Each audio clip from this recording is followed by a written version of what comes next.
بسم اللہ الرحمن الرحیم۔ السلام علیکم۔ صحیح بخاری میں حضرت ابو ہریرہ رضی اللہ تعالیٰ عنہ سے مروی ہے کہ ایک آدمی نے رسول اللہ صلی اللہ علیہ وآلہ وسلم سے کہا مجھے وصیت کیجئے۔ آپ صلی اللہ علیہ وآلہ وسلم نے فرمایا غصہ نہ کرو۔ اس نے کئی مرتبہ یہ بات دہرائی۔ آپ صلی اللہ علیہ وآلہ وسلم نے ہر بار یہی فرمایا کہ غصہ نہ کرو۔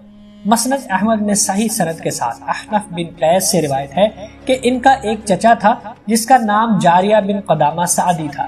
اس نے رسول اللہ صلی اللہ علیہ وآلہ وسلم سے کہا مجھے کوئی ایسی بات بتائیں جو میرے لیے مفید ہو، لیکن کوئی چھوٹی بات بتائیں تاکہ میں اس کو سمجھ لوں۔ آپ صلی اللہ علیہ وآلہ وسلم نے فرمایا کہ غصہ نہ کرو۔ اس نے تکرار کے ساتھ یہی بات پوچھی اور آپ صلی اللہ علیہ وآلہ وسلم نے ہر مرتبہ یہی جواب دیا۔ ایک انصاری صحابی سے روایت ہے کہ ایک آدمی نے کہا اے اللہ کے رسول صلی اللہ علیہ وآلہ وسلم مجھے کوئی نصیحت کیجیے۔ آپ نے فرمایا کہ غصہ نہ کرو۔ وہ آدمی کہتا ہے میں نے جب اس بات پر غور کیا تو دیکھا کہ غصہ ہر برائی کی جڑ ہے۔ اس حدیث کی شرح میں علماء و محدثین نے بڑی شرح و بسط کے ساتھ کلام کیا ہے۔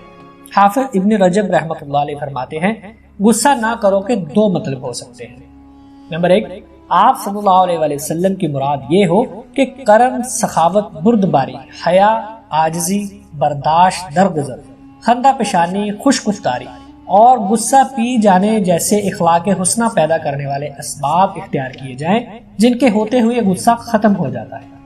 اور نمبر دو ہے، آپ صلی اللہ علیہ وآلہ وسلم کی مراد یہ ہو کہ جب تجھے غصہ آ جائے تو اس کے تقاضے پر عمل نہ کر بلکہ نفس کو اس کی نافرمانی پر مجبور کر، کیونکہ غصہ جب انسان کے سر پر سوار ہو جاتا ہے تو وہ جو چاہتا ہے حکم دیتا ہے، جس سے چاہتا ہے روکتا ہے اور انسان کو کچھ سجھائی نہیں دیتا۔ حافظ ابن حجر رحمۃ اللہ علیہ فتح الباری میں لکھتے ہیں غصہ نہ کرو کا مطلب یہ ہے کہ غصے کے اسباب سے دور رہ اور اس کے پیش کردہ نتائج سے سروکار نہ رہ۔ نفس غضب سے منع نہیں کیا گیا کیونکہ یہ طبعی چیز ہے جو اس کی جبلت سے زائل نہیں ہو سکتی۔ یہ بھی کہا گیا ہے کہ جو حیوانی جبلت کی طرح کا غصہ ہو اس کو زائل کرنا ناممکن ہے۔ یہ منع اس کو شامل نہیں کیونکہ یہ تکلیف محال یا تکلیف مالا یا طاق ہے، لیکن جو ریاضت اور محنت کے ذریعے قابو میں کیا جا سکے وہ مراد ہے۔ اس کے علاوہ جتنے بھی اقوال ہیں سب کا خلاصہ یہی ہے کہ غصہ کے وقت انسان اپنے اوپر قابو رکھے، تکبر و غرور سے دور رہے، کوئی شریعت کے خلاف کام نہ کرے، اعلیٰ اخلاق کو اپنائے اور بری عادتوں سے بچنے کی کوشش کرے۔ نیز اس حدیث سے یہ بھی ثابت ہوتا ہے کہ قابل مذمت غصے سے چھٹکارا پانا ممکن ہے، کیونکہ اگر ایسا نہ ہوتا تو آپ صلی اللہ علیہ وآلہ وسلم اس کا حکم نہ دیتے۔